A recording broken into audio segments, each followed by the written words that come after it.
Me parece que la mejor manera es el entender con claridad que el cáncer no es radioterapia, quimioterapia y cirugía o terapias blanco. El cáncer es el entender al ser humano completo en su psique, en su parte social, en su parte familiar, en su parte espiritual. Cuando tú integras al ser humano y le haces cambiar el rumbo de su vida, todo aquello que lo llevó a enfermarse por cáncer, tiene que modificar muchas cosas en su vida. Así que me parece que cuando tú terminas un programa de tratamiento y la persona regresa a sus hábitos idénticos, va a regresar al mismo sitio donde estaba. Así que yo creo que el concepto es integralidad. Oncología.mx presenta. Soy el doctor Homero Fuentes de la Peña, soy oncólogo médico y soy egresado del Hospital Centro Médico Nacional 20 de Noviembre del ISSSTE. Mira, mi inclinación a la medicina inicia desde niño. A mí me llamaba mucho la atención la biología desde las ciencias naturales en la primaria y después la biología. Y teníamos, como he tenido toda mi vida, muchas mascotas, muchos animales. Entonces a mí me hacía mucho clic el poder atender a los animalitos en sus partos. Así que ayudaba a las perritas y a las gatitas a tener a sus familias, cortar los cordones umbilicales, hacer todo esto. Y vi que por ahí era el camino. Y realmente nunca lo dudé. Si acaso alguna vez que tuve alguna duda, la disipé cuando me puse en contacto en mis primeras interacciones con el arte y básicamente con la música. Y decidí que, bueno, que no tenía ni el talento suficiente ni era precisamente la mejor idea. Y dije, ok, perfecto, mira, vamos a hacer esto. Lo voy a dejar a la medicina y voy a dejar a la música como una alternativa adicional. Ok, empiezo mi formación en medicina, me gusta mucho, entro, respeto y amo mucho lo que hago. Y me pasaba mucho que rotación por la que pasaba, rotación que me gustaba, ¿no? Y pasabas por cardio y dices, ay, oye, qué padre está esto, pero algo. Pasaba yo por gineco y algo. Todo está muy bien, pero esto. Hasta que tuve mi primer contacto con la oncología, en una época en donde en pregrado no teníamos oncología. Si hoy todavía no tenemos en todas las universidades, pues en aquellos entonces tampoco. Y mi primer contacto con la oncología se da en un curso en el inter de haber terminado medicina y hacer el examen nacional de residencias. Y estoy hablando del año de 1989, en donde yo ingreso al Hospital General a tomar dicho curso y encuentro una especialidad fascinante a la que no le encuentro peros. Me gustaba lo heterogéneo que era, lo variado que era, la cantidad de situaciones que se presentaban y el poder integrar medicina en jóvenes, en mujeres, en hombres, en ancianos, en todo esto. Y dije, ¿sabes qué? De aquí soy. Y de aquí soy. Y después tomé un curso en la universidad, de donde yo soy egresado, de la UNAM, en este caso el plantel de la ENEP Iztacala, y tomé un curso con la querida doctora Guadalupe Cervantes. No, y pues ahí terminé de enamorarme de la oncología y dije, de aquí soy. Y dije, pues ¿a dónde? Pues al 20 de noviembre, conozco a Guadalupe, con Ramiro fue mi maestro, Ramiro de Jesús Sandoval, y pues de aquí soy y de ahí me voy, ¿no? Y mira que no me equivoqué. Estuve muy contento, entré a la especialidad que yo quería. Hicimos en aquellos tiempos, hacíamos un año de inicio en medicina interna. Me tocó entonces entrar a medicina interna el 20 de noviembre y tener como compañero desde entonces a la doctora Laura Torresillas, que somos compañeros de generación, junto con el doctor Enrique Ávila y el doctor Guillermo Aguirre, y que a lo largo de los años hemos hecho una gran amistad los cuatro. Cuando yo roto por oncología, y justamente siendo compañero de residencia de la doctora Torresillas, empezamos a ver la clínica de mama y la clínica de próstata como residentes de último año, herencia de la doctora Celia Soto Collins y del doctor Eugenio Gómez, residentes inmediatos superiores a nosotros en cuanto a antigüedad. Y Laurita me dice, ¿sabes qué? Yo me siento más cómoda en mama. Aquí con los hombres, con los viejitos, con la próstata, todo eso, yo no me siento tan cómoda. No, le digo, fíjate que yo a mí me va re bien con los viejitos. Así que yo me voy a próstata, órale. Y entro y me quedo al cargo como residente de último año en lo que era la clínica de próstata en el 20 de noviembre, como médico residente de último año. Me parece un área súper interesante. Fue una época en donde había una transición terapéutica, donde iniciaban los primeros antiandrogénicos, que entonces era la flutamida, y que los pacientes empezaban a tener respuestas terapéuticas muy interesantes. Y bueno, desde entonces, el área de la oncourología, ampliándolo a los tumores uroteliales, ampliándolo al cáncer de riñón, el cáncer de testículo. De hecho, mi tesis la hice en cáncer de testículo. Ya desde entonces, en los pacientes con alto grado de posibilidad de recaer, aquellos pacientes con tumores muy especiales, y me llama mucho la atención el área. Y después, pues me meto mucho a algo que todos los oncólogos debemos conocer muy bien, que es cáncer de mama, porque es lo más frecuente. Entonces también me meto mucho en mama. Y luego incursión en una de las áreas que me ha apasionado hasta la fecha enormemente, y que por lo menos la mitad de las 20 y tantas publicaciones que tengo han sido sobre esa área, que es el cáncer de pulmón, que es otra de las áreas que me interesan mucho. Y la última que te podría decir, digo, todas me interesan, pero ¿cuáles en especial? Estas, y algo que he trabajado los últimos 20 años de mi vida, es algo así medio descuidadón, algo que no todo mundo le pone la atención, me parece adecuada, y que son los aspectos de calidad de vida en el paciente oncológico. Y desarrollé una iniciativa para proponer una escala de validación de calidad de vida en personas con cáncer en México, que dista mucho de las tablas de calidad de vida que tenemos, vamos a decir, autorizadas o estándares en otros países del mundo. En principio, por nuestra idiosincrasia latina, y a seguir, pues porque no tomaban en cuenta en lo que en mi opinión es muy importante. Aspectos psicoemocionales, aspectos socioeconómicos, aspectos de la sexualidad humana, aspectos de la situación laboral, de la parte social de las personas, del impacto familiar que esto tiene. Entonces hacemos oncología, hago oncología médica con Laurita. Terminamos en el 20 de noviembre, me quedo como adscrito en el 20 de noviembre, y la vida te empieza a poner en situaciones un poquito complicadas. Resulta que mi segundo hijo, que nace precisamente en el año de 1990, tenía un problema de intolerancia al aire que se respiraba en la Ciudad de México, básicamente a la cantidad de contaminación y unidades IMECA que habían. Y por ende, ¿sabes qué? Pues después de llevarlo a diferentes espacios, y tú, ¿sabes qué? Lo que tienes que hacer es salirte de la Ciudad de México. Bueno, pues a mí ya me hacía ojitos salirme de la Ciudad de México, que estaba complicadona con el tráfico, con el movimiento y con todo esto. Y digo, pues bueno, pues vamos a ver opciones de migración en un tiempo en donde la oncología estaba requiriendo oncólogos en varias partes de la República. Y en ese momento había dos opciones. Una opción era León, que no me llamaba tanto la atención y que ya lo conocía. Y la otra opción era Tijuana, que no conocía. Y dije, pues bueno, pues vamos, probamos. Llego a Tijuana, me encuentro en suerte que se estaba formando el servicio de oncología entonces en el IMSS, en el Seguro Social, que tenía yo la posibilidad de hacer una tramitación de mi plaza del 20 de noviembre a Tijuana, pero que iba a tardar un tiempo. Y dije, bueno, pues ok, perfecto. Entro al servicio de oncología del IMSS como médico 08 del sistema de salud, con la sorpresa de que a las 6 semanas me dan la plaza en el IMSS. Y dije, bueno, pues caray, pues aquí están las cosas. Y pues por algo la vida me trajo a Tijuana, y empiezo a desarrollar en 1991 mi carrera como oncólogo aquí en esta ciudad. ¿Cuándo fundo Proncavi? Lo fundo el 7 de febrero del 2011, que lo hago a la par del Día Mundial de la Lucha contra el Cáncer, que es el 4 de febrero.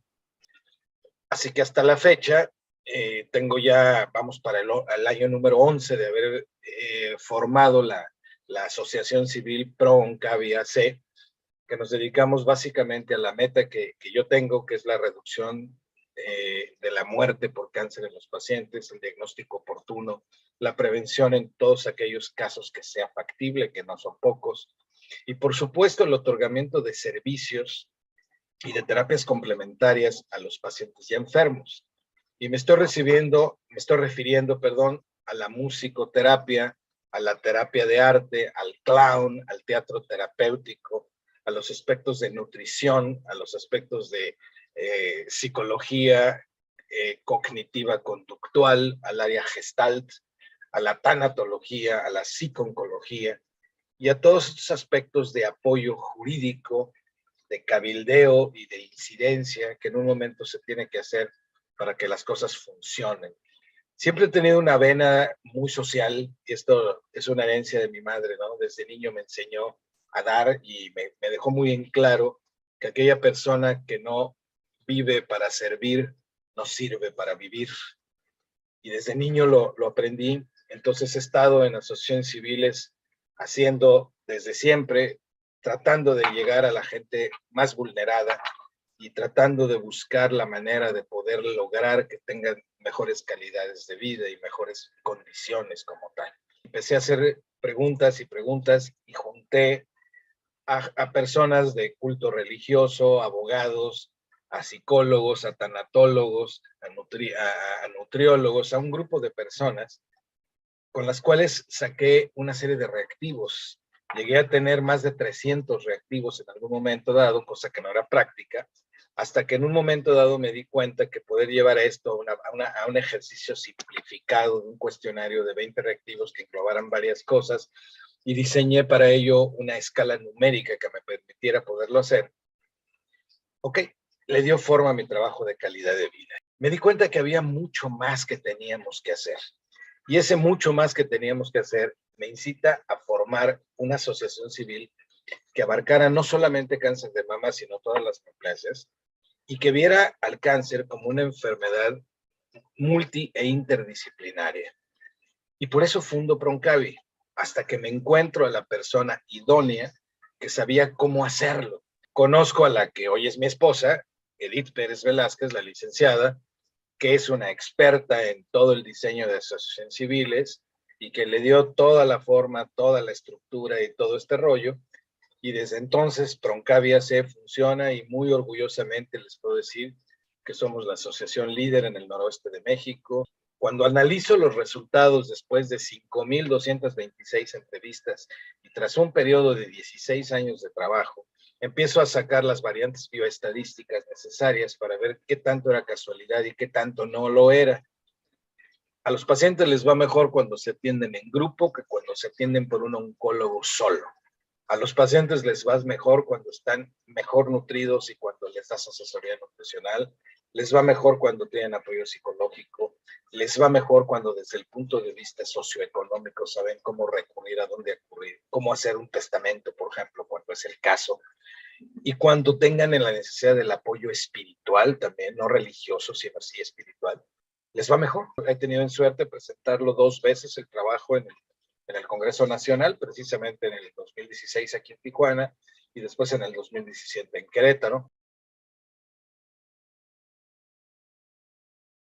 La parte docente nace desde el momento en que yo estudiaba medicina. A mí no solamente me gustaba la medicina, era yo muy crítico con aquel profesor que no tenía los elementos pedagógicos necesarios para poder hacerte llegar la información. Y se lo hacía saber, ¿eh? Y gracias a ello más de uno me castigó con ciertas reducciones de calificaciones en su momento. Pero yo siempre dije, ¿sabes qué? Yo creo que los seres humanos tenemos, los que hemos tenido la fortuna de accesar a un proceso educativo y que tenemos la suerte en un país como México, donde somos una minoría los profesionistas, tenemos que regresarle a nuestro México algo y ayudar a formar a la gente que no tuvo esto. Y qué mejor que hacerlo en un momento dado en universidades públicas o en sitios en donde pagas una cuota verdaderamente irrisoria y donde el acceso, por ejemplo, a los universitarios es bajísima. Entonces, a ti te pagan un salario verdaderamente simbólico, pero estás ahí por el placer de ser. Entonces, empiezo así y empiezo a desarrollar esto. Me entero un poquito de la pedagogía, de todo este proceso, me cultivo al respecto y le entro a dar clases así. Entonces, como siempre les digo, especialmente a los inicios del curso, miren, médicos mediocres hay muchos. Si ustedes van a rellenar las filas de la mediocridad, retírense. Hay muchas otras maneras más interesantes de ganarse la vida que esta. Para esto tienes que hacerlo con pasión. Entonces, más allá del conocimiento, soy muy claro en la parte ética, en la parte de ser honorables, de ser eficientes, de ser considerados, de ponerte en los zapatos del que está enfermo y que está enfrente a ti.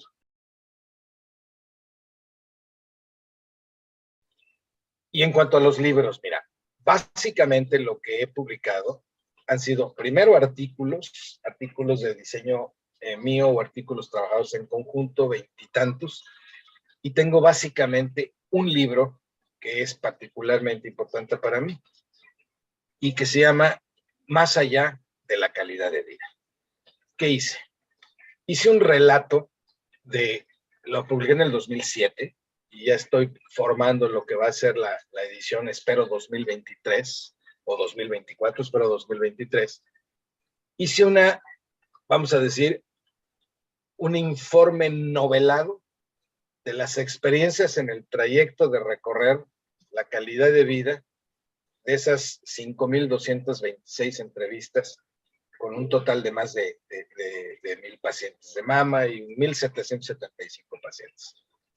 Entonces hice una síntesis de la parte religiosa, de la parte que influye en el pensamiento mágico de los mexicanos en función de la medicina y de todas las actividades históricas y características de los santos oncológicos que ha habido. Y después hice un recorrido por los 32 estados de la República Mexicana, los cuales tengo la fortuna de conocer los 32, aunque no en su totalidad, hablando sobre la gastronomía, sobre las costumbres, sobre los estilos de vida, y haciendo énfasis en por qué no podemos encasillar en una misma bolsa a todos los mexicanos, pero al mismo tiempo haciendo un énfasis en por qué no debe de haber mexicanos de primera, de segunda, de tercera, de cuarta y de quinta, ¿verdad? Sino que todos debemos tener los mismos derechos. Básicamente eso, pero todo con un toque novelado, porque no lo hice para médicos, lo hice para personal de general de salud y para público en general. Y lo hice con mi toque característico, porque tú me conoces, soy una persona que me encanta contar chistes y que me encantan los buenos momentos. Pues entonces le metí cosas así graciosas, ¿sí? Que quien lo ha leído dice, me parece que nos estás platicando en viva voz, ¿no? Es un toque de humor y ver esto desde un punto de vista, vamos a decir que es una crítica humorística, un poquito de lo que en mi apreciación son los defectos en el sistema mexicano del enfoque de la salud.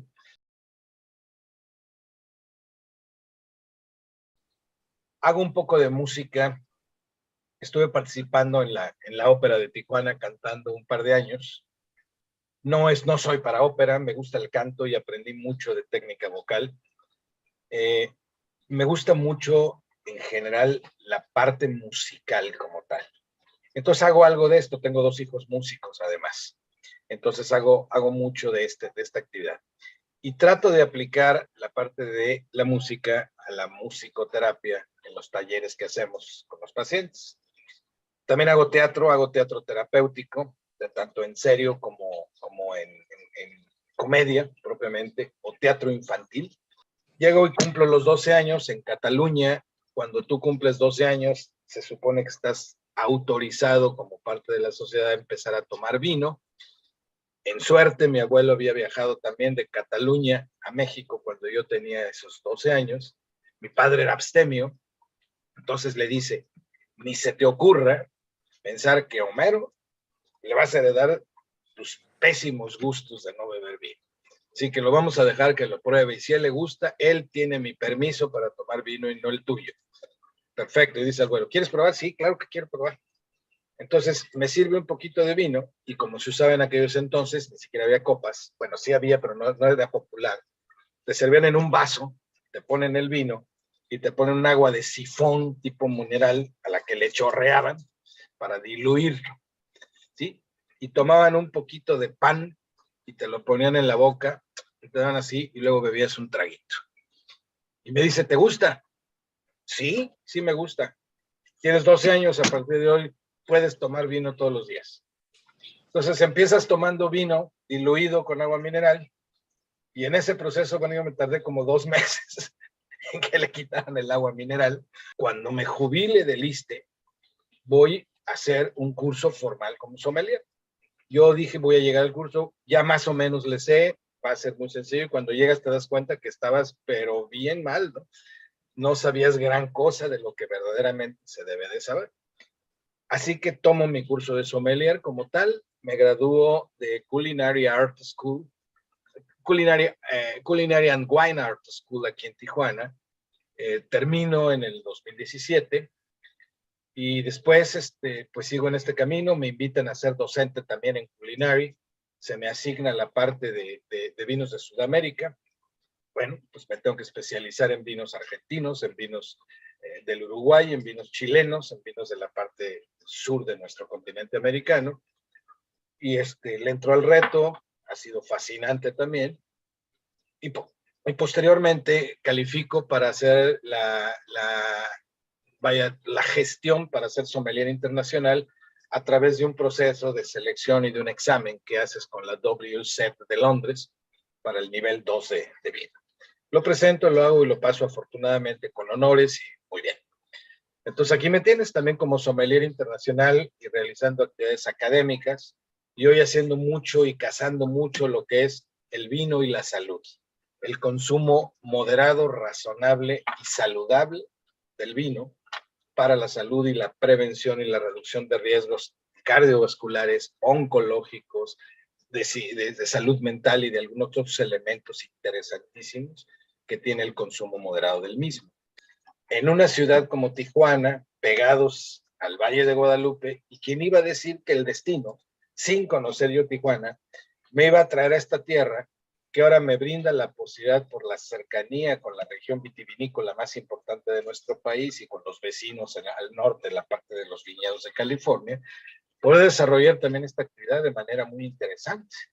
Así que mira, la vida te lleva a veces por caminos que no esperabas, pero que terminan siendo espacios que por algo y para algo fuiste llamado ahí, ¿no? Yo creo que a mis casi 62 años, que cumplo ahora en octubre, pues estoy en una época de mi vida fabulosa y eso me tiene muy contento, me hace ser una persona muy plena.